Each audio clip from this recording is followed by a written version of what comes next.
This is TWiT. So Huawei, the Chinese company that manufactures, it's the number 2 or 3, depending on the month, smartphone manufacturer in the world. Samsung and then Huawei and Apple trade places. It's the number 1 by far 5G equipment manufacturer in the world. And the United States has basically said you may not use Huawei gear. It started by telling the Defense Department, but the latest story is that the White House plans to issue an executive order right in front of Mobile World Congress. This is from Politico, that will ban Chinese telecom equipment entirely. Now, fortunately, there is somewhere you can go. There's Ericsson and Nokia. They are making 5G gear. But the president of Huawei, actually, it wasn't the president. It was the U.S. President, I guess, of Huawei, was very upset. He says, "We've denied this again and again. There is no evidence of the Chinese government interfering with our business or using our equipment to spy on anybody. This is a political decision." And this is where I'm on the fence, because I think it is a political decision, and yet there's some merit, there's some potential that if the Chinese government went to Huawei, whether Huawei is working for the government or not now, if at some point the Chinese government said to Huawei, incidentally, we'd like to have access to all your switches everywhere in the world, they really couldn't say no. So there is a threat. I don't think there's any evidence that, well, there is a little bit. There's a Huawei executive was arrested for spying in Poland. Huawei fired him immediately. A Huawei CFO is in jail in Canada, about to be extradited to the United States for fraud. What do you guys think? Go ahead, Gina. We'll let you start. That was mean. Go. That was mean. Yeah, this is a tough one, Leo. Is it technical or is it political? And is it smart to do? Is it prudent to do it, whether it's politics or not?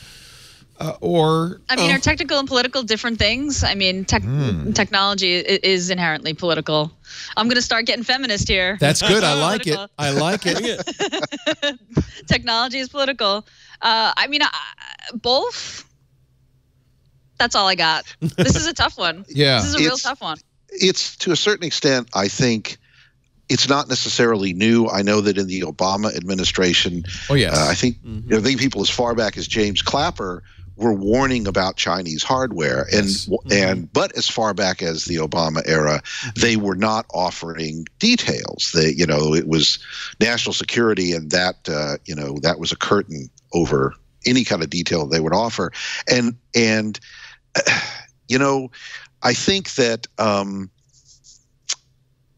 if you're skeptical and if you don't take things at face value, you can look at this and say, yeah, it's political. But if you're also technical, you also know it's possible. Yeah, that's why it's difficult, isn't it? Right, and that's what makes it difficult. I think it may be political and it may also be economic, because if you want to give U.S. allies who make this gear in the 5G run-up, to give them an advantage over Huawei, you certainly could use your political muscle to block that and allow Ericsson and the others. Also, Samsung also makes 5G gear, and allow them essentially to get a head start in the United States and in Western countries. So it may also be economic. Well, it's also interesting that I think looking at it through the lens of just the United States and Huawei is interesting, but Australia has banned them. They're working with them still, though. Sure, but New Zealand as well has said. So Canada's going to spend $1 billion to pull Huawei gear out. So it's technology is political. It's complicated, and yet you hear this, but there are many Chinese companies, right? And much of our equipment, my iPhone's made in China. So is Huawei being made an example? This is an editorial from a couple of weeks ago in the Wall Street Journal. The U.S. can destroy Huawei. It's a risky but powerful way to show Beijing stealing no longer works. This is an opinion piece, we should point out, but he says the big point of the Huawei story is it's based on stealing ideas from the West, including a Cisco router. In fact, an early Huawei router design was shown to have been stolen from Cisco right down to the typos in the instruction manual. They attempted to steal Tappy, the robot from T-Mobile. Well, how dare you? It's a robot for testing phones. It taps on them.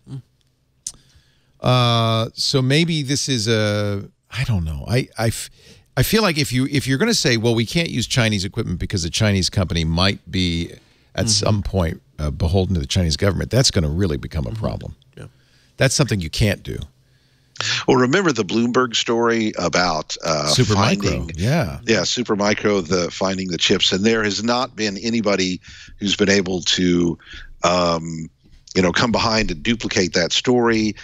Everybody involved has denied it. Bloomberg has not issued a retraction or a correction on it.